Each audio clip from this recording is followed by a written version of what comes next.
নমস্কার বন্ধুরা, কেমন আছেন আপনারা? আশা করি ভালো আছেন, আমিও ভালো আছি। আজকে রান্না করব সরষে পোস্ত দিয়ে পাবদা মাছের ঝাল। তো মাছটাকে প্রথমে নুন, হলুদ আর সরষের তেল মাখিয়ে রেখে দেব, তারপরে গরম তেলে ভেজে নেব।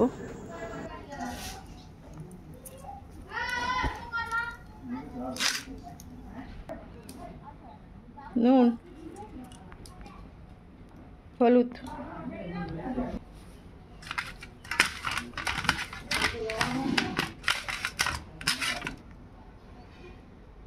সরষের তেল,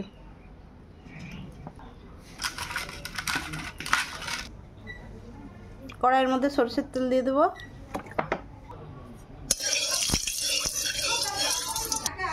তেল গরম হয়ে গেছে, পাবদা মাছগুলো ভেজে নেব।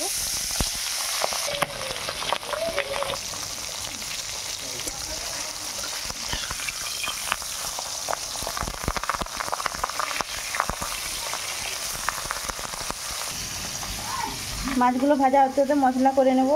সরষা, পোস্ত, কাঁচা লঙ্কা বেটে নেব। মাছ ভাজা হয়ে গেছে,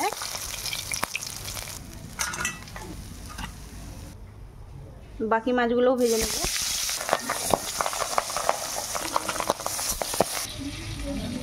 মশলা হয়ে গেছে,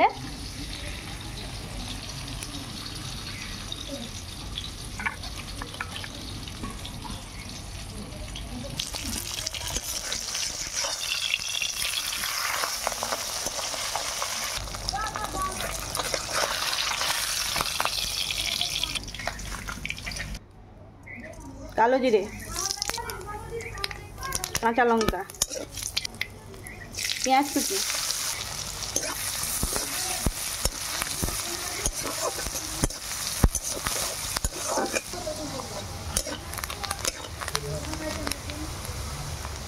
টমেটো কুচি,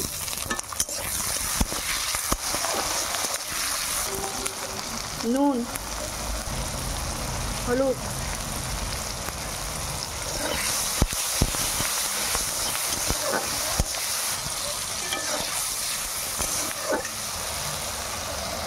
মাছ ভাজাগুলো দিয়ে দেবো।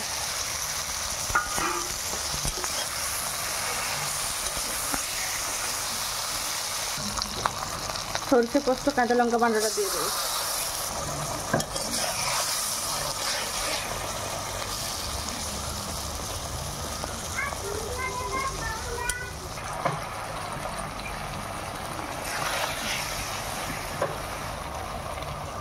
জল,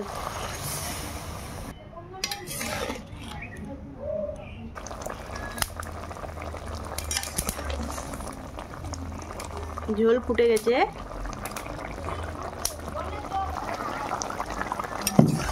হয়ে গেছে মাছের ঝাল। এবার নামিয়ে নেব। দেখুন, রেডি হয়ে গেছে সরষে পোস্ত বাটা দিয়ে পাবদা মাছের ঝাল। পাবদা মাছের রান্নাটা যদি ভালো লাগে, চ্যানেলটা সাবস্ক্রাইব করে দেবেন, লাইক করে দেবেন আর শেয়ার করে দেবেন। নমস্কার।